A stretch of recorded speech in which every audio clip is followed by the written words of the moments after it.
बनाउनु पनि आफै मस्काउनु आफै यो मान्छेको काम छैन हामी त खानी मात्रै हो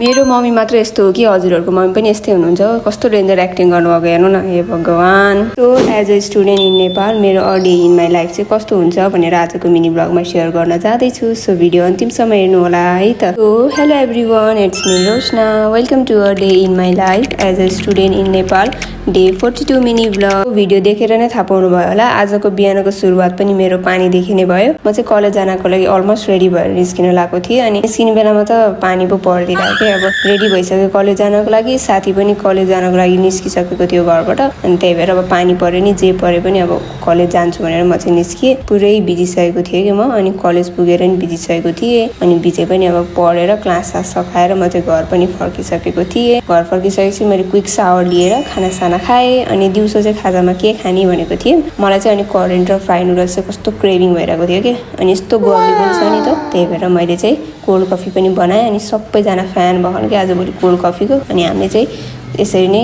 दिउँसोको खाजा चाहिँ इन्जोय गऱ्यौँ अनि भाडा हेर्न कति धेरै भएको छ अनि मम्मीलाई चाहिँ भाडा मस्काइदिनु न भनेको त हामी त खानी मात्र हो हामी त भाडा मस्काइदैनौँ भनेर पो मलाई जिस्काउनु भइरहेको अनि त्यसपछि भाडा पनि सबै आफैले नै माझे अनि मेरो आजको दिन चाहिँ यसरी नै बित्यो हजुरहरूको कसरी बित्यो सो आजको लागि यति नै see you in my next mini vlog thank you for watching